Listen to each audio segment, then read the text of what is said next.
Okay. No, wait a minute. It's already recorded. Uh-huh. Hello, 1, 2, 3. Hello, 1, 2, 3.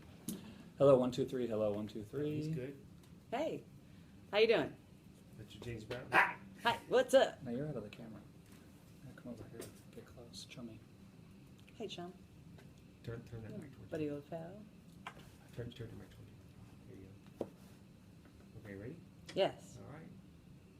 Let's put some fig in these Newtons. Alrighty then. Well, hello there.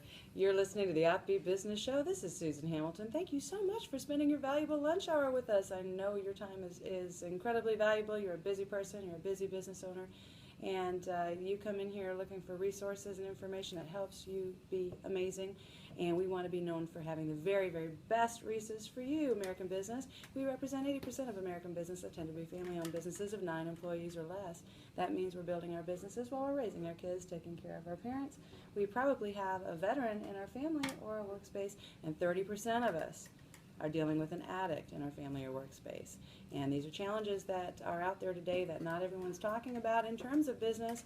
But I say, friends, if 80% of that is us, it's time for us to be talking about it, because we can survive and we can be strong, we can thrive to actually make a difference in our families and communities and really be that cut above when we are paying attention to the things that we can actually do. We get a little mindset change, a little light bulb go on. And especially when you get introduced to my fantastic resources today, I'd like to introduce you to Scott Peak of Scott Peak Photography. Hello. So Scott has agreed to do our cover shots, and they are just amazing, as you've seen. If you have not looked at the OffBeat Business magazine, friends, you need to download our app. Go to offbeatbusiness.com so you can always have an updated version of our magazine and just see what on earth Scott's doing for us. And it's interesting because as we've talked, we're looking at imagery a little bit different. Now, we all like to have a favorable image. That's a given. I agree, right? That's a given. But what a lot of people don't understand is just how important it is for that image to tell a story of a brand, for that image and the lighting, the color, the backdrop, and everything to work together to really represent you and the difference it makes to have a professional who knows how to work in this space. It's so true, and thanks for having me today. It's kind of fun to talk about not only your passion, but kind of your second career. Yeah. And so, when we talk about imagery, one of the things that I always promote as a professional photographer, the very first question I ask somebody is, once I take your picture and it gets promoted to social media or promoted to anywhere in the world, and a client looks at it or a prospect looks at it, what do you want them to think about you? That's the first question I ask, and 90% of the executives that I ask that question to have never thought of that.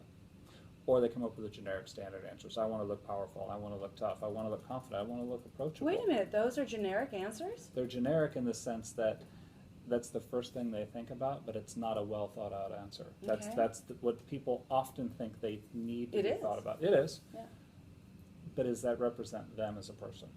And so I ask the question a second time to those that answer that question too quickly. Okay, well that's everybody. Everybody wants to feel that way. Now, what do you want them to think about you differently? And so we'll have some of those conversations, and we talk about their role within the company, what level executive they are, who is their client, whether it's internal or external, and then we get a sense of, okay, well, you work in a bank. Sorry, bad example. You work in a small company. You don't have much presence in the world. You're an up-and-comer. Your title says owner, but really you're the face of the organization. So if you want to give me that no smile for your headshot, that's a choice. And the choice then becomes, what does your client or your prospect think about when they're seeing a stern-looking, knotted-up, suited person as the headshot? Do they want to do business with you? Yeah, is it approachable is Right. my question Right. also. And I see over and over and over again, no pictures or just something someone's taken with their camera, which, let's face it, camera quality has improved quite a bit over the years.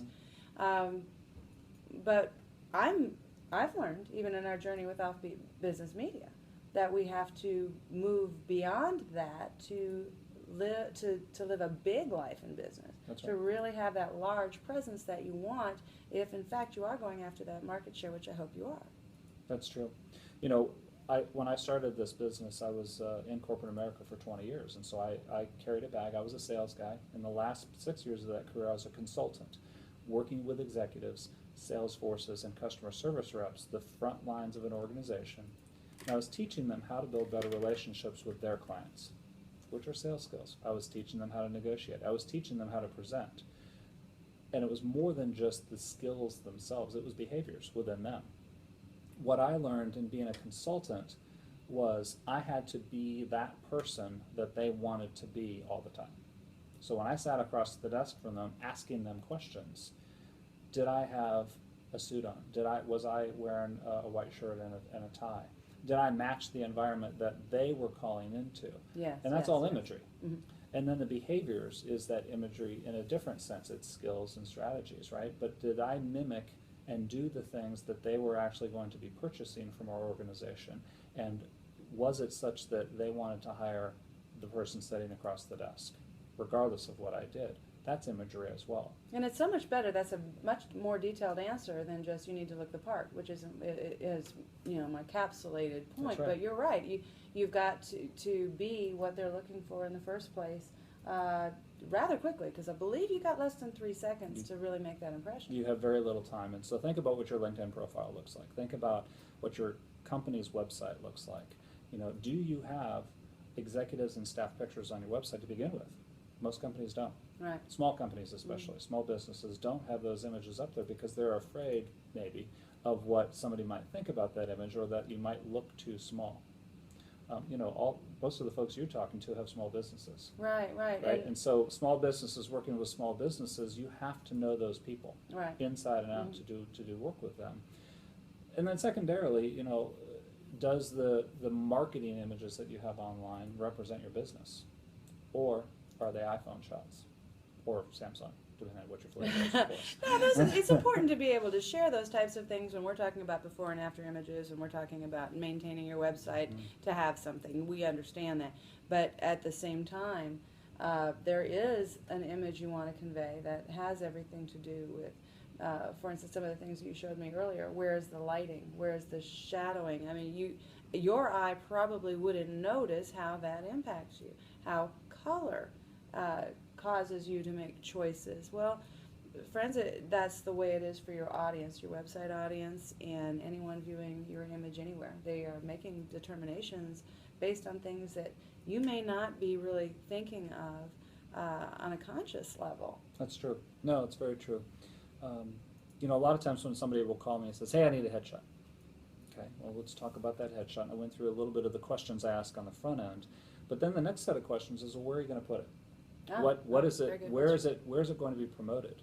Is it just LinkedIn? Are you going to use it at any point for print media? Are you going to put it on your company's website? What are all those resolutions? Most of the people I talk to don't know what those are, but that's okay. We do. But we want to make sure that then when they come in for that headshot, or that series of headshots that an executive may have with different looks and different outfits, that they're getting not only what they want, but what they don't realize they need at the same time. So it's a matter of getting the shot, making sure it's lit well, making sure we remove any noticeable blemishes, without, of course, making everybody look like a Barbie doll, because we don't want this, right? We're not trying to get that smooth skin. I don't know. That'd be great. As a vain woman, I would love for everything to look great all the time, Scott. Well, that's true. I mean, and we can customize however you wish, of course.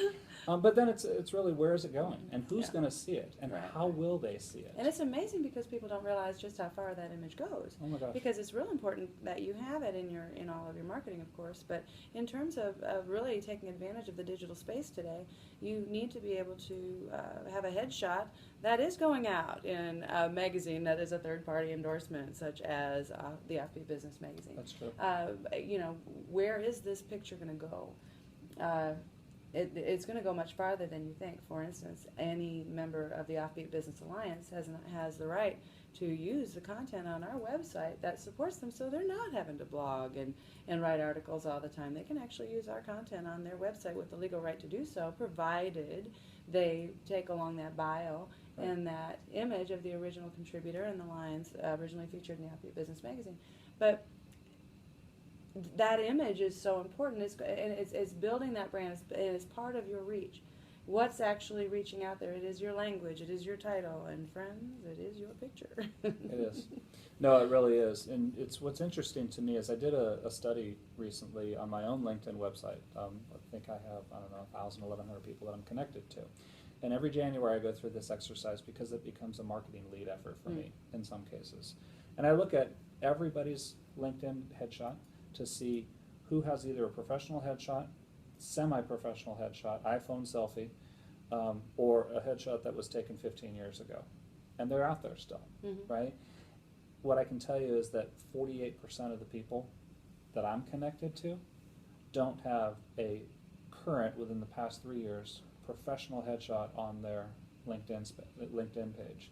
And LinkedIn right now is kind of the leading indicator of people doing business with each other, especially in the small business world. It's interesting because now, especially with LinkedIn Pulse and Medium and the different places that these articles can go once we've published them in the Right. case of our audience, they can definitely go back out on LinkedIn Pulse and Medium and get out there, and that profile image is going to go wherever That's right. your stuff goes, and that's an important consideration. You know, it's good to know that you give it like kind of a 3-year mark, because we do have that question mark in our mind. How long? You know, I look back at the last run of professional headshots that I had done, Which are good. and Which are really good, by the way. thank you. They're definitely younger, and so I defer to them because a lot has happened in the last 3 years. However, it's easy to have a dated look, and I do try to have different images on different platforms that are still within the same shoot. That's right. That kind of show a little difference in personality. But it's easy to get dated, and in this day and age, things are really moving too quickly, and it's very important to be current, to be much more current. So you're saying 3 years is a good time frame. What is the difference between doing it too often? I mean, is there that? There is. No, there's an actual detriment to doing it too often. So think about you as even if you work for a small company, if you own your own company, or you're working for a large company, your face is your brand. Yes. In a lot of cases. Along, if you own a company, you have a name to that company as well. Especially, well, there's a huge difference, of course, between Facebook and LinkedIn and Twitter. The social space is dependent on the audience that you're trying to attract, Yes. right?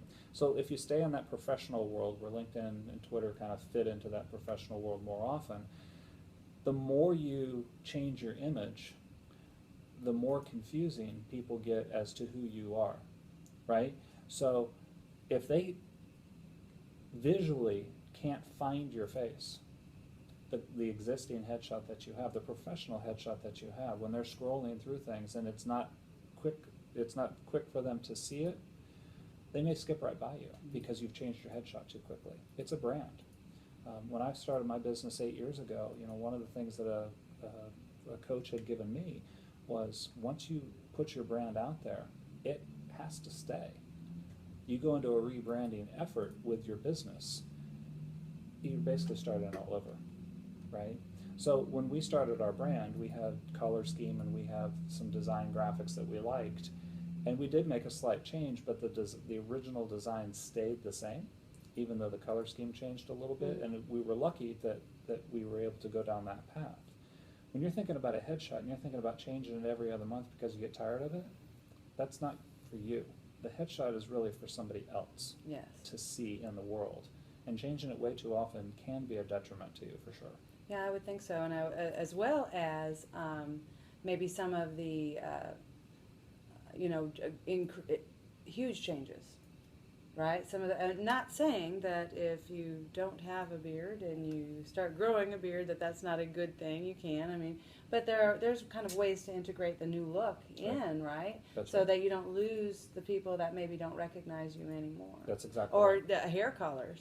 Right? Or the loss of hair, which comes over time. Yes.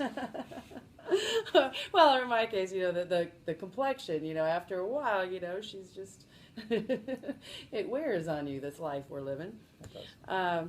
But you know, we want to always look our best. And so I noticed that you really spend a great amount of time with the people that you work with so that you can get a good handle on what you're putting forth.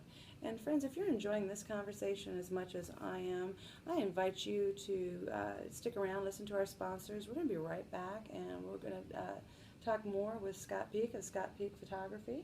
And you've been listening to the Offbeat Business Show. We'll be back in just a few. We're good. Ready to pick up? Mm-hmm. Where do you want to go next? That, Where? What's that? the amount of time you spend with people and what you're really discerning. Mm-hmm. Okay. We can go there. Where else do you want to go after that? Do you know? What do you want to do? What do you want to share? See, this is how it rolls, right? It's okay to think about it. It is. Let's at least tap into styles of headshots. So, for instance, Okay. people tend to think a professional headshot is the stereotypical Mhm. Olin Mills background, right? Mhm. And let's talk a little bit about the differences of headshots today a little bit as Okay, well, let's because do there are that. about 3 or 4 different styles today. Oh, you want to hear this? Yes, you do. Okay. And we're back. You're listening to the Offbeat Business Show. This is Susan Hamilton talking with Scott Peak today at Scott Peak Photography. And we are really enjoying a better understanding of what it means to have an effective headshot and how recognizable and how important it is. And before I went to break, I was mentioning that I noticed Scott spends a lot of time making sure that he understands what it is you want out of that picture so that he understands how to best convey that and maybe even coach a little bit of your best out that maybe you're missing. That's true. You know, when somebody reaches out to us, whether it's an individual headshot or they're representing a small group of people in their firm, where we're going to go in and shoot between 5 and 10 different people. Too often in business, we forget, all of us forget, to learn more, to gain some more insight into what the organization's about, into who their client is, into what their goals are, what they're trying to achieve. Mhm. So we purposefully spend some time on the front end. We do what's called a pre-consultation with them, whether it could be on the phone and it could be 10 minutes before we take the pictures. But more so than just, what, as I mentioned before, what is it you want to look like? What do you want your clients to think of you? We have to go a little deeper than that. And Okay. I make some assumptions because I've been doing this type of work in my head for so long. The consulting piece, the sales piece, and now the photography piece. So some of this comes so naturally that I forget about it sometimes, right? Yeah, I understand that. And I think a lot of creatives do, right? Right. So, we want to know. We want to spend some time talking to them about their business, where they're headed. Are they growing?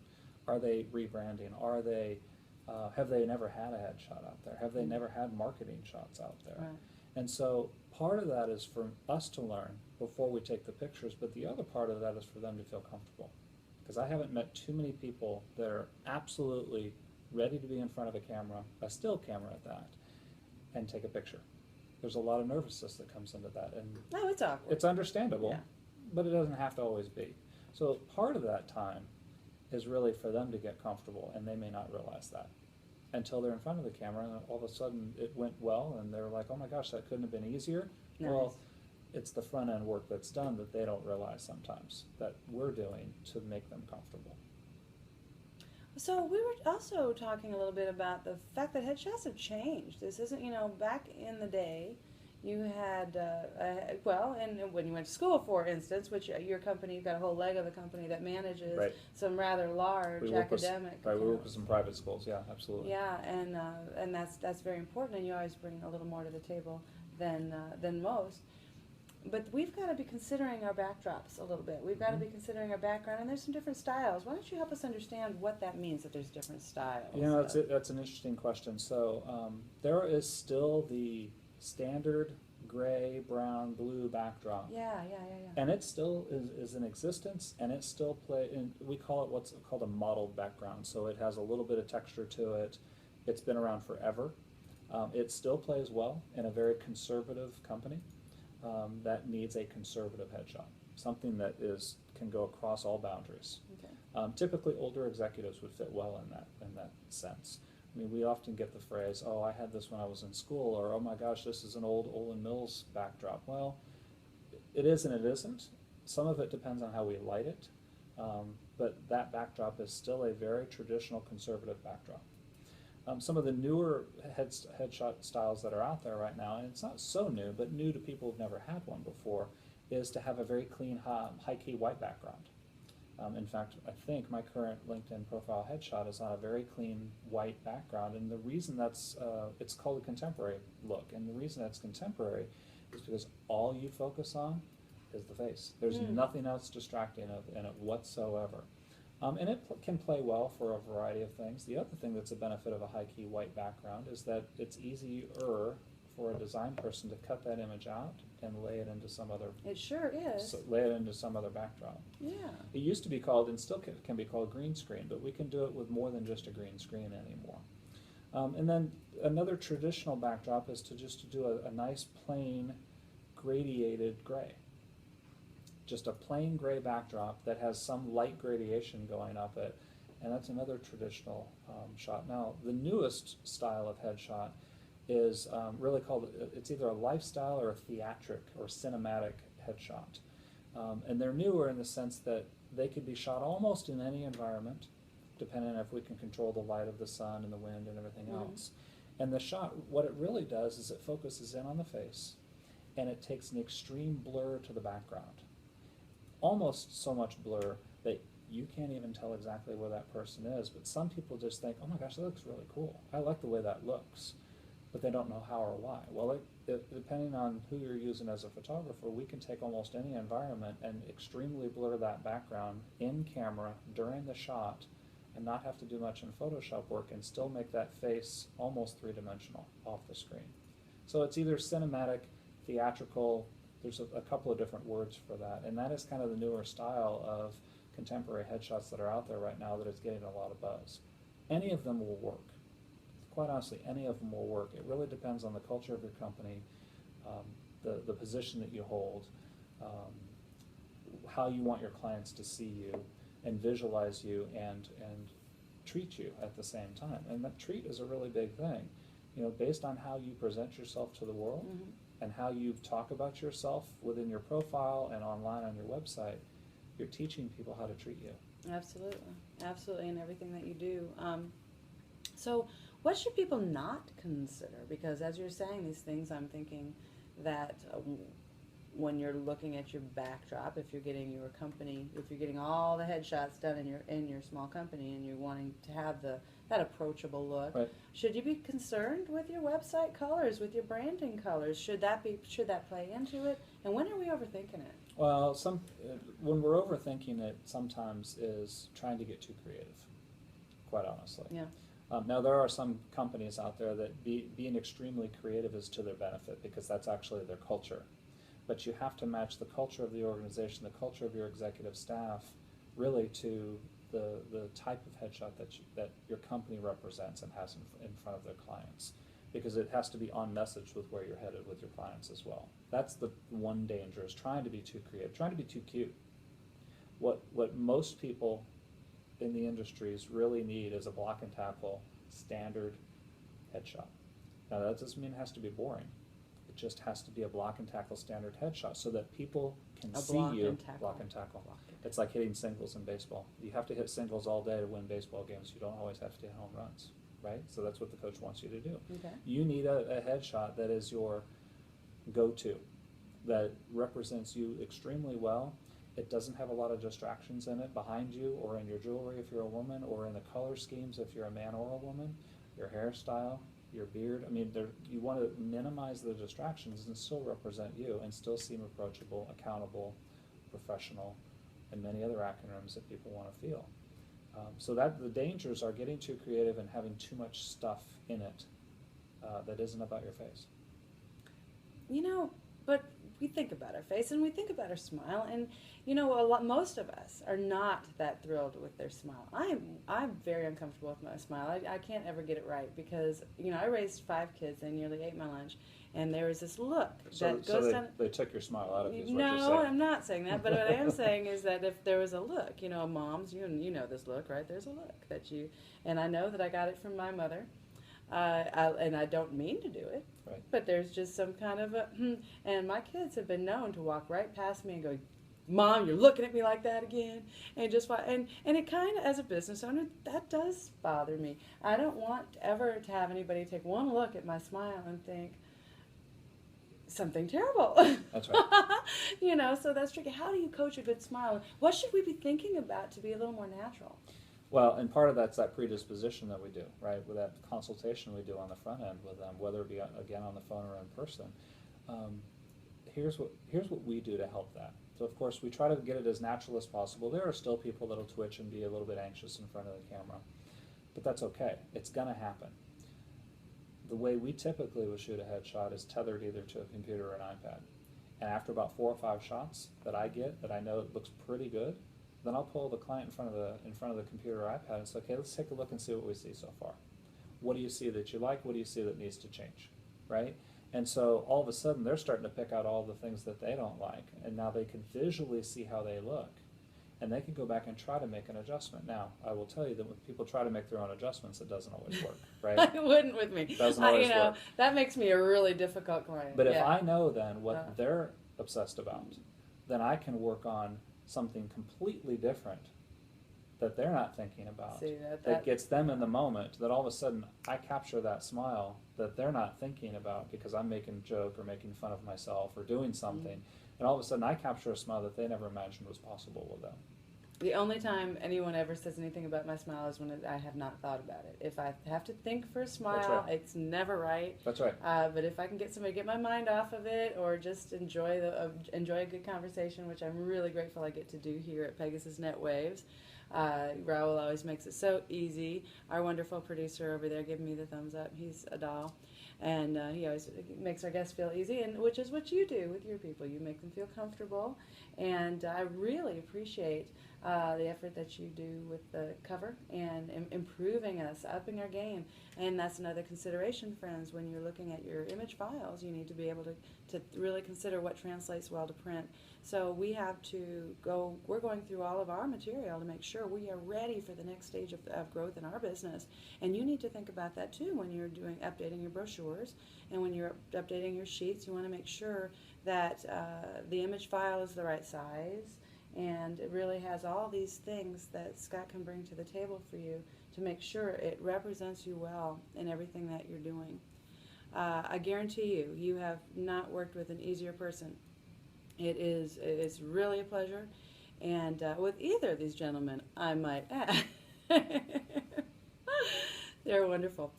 Scott, how do they reach out to you? Now, you're not just DFW area. The way I understand it, you go wherever you need to in America. Yeah, we go wherever the client needs us to go.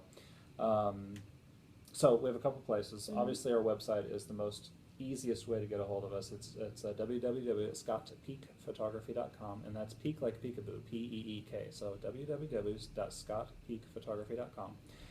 And you can see all of the things that we do there, and all of between the portraits and the corporate side of what we do, corporate and company side.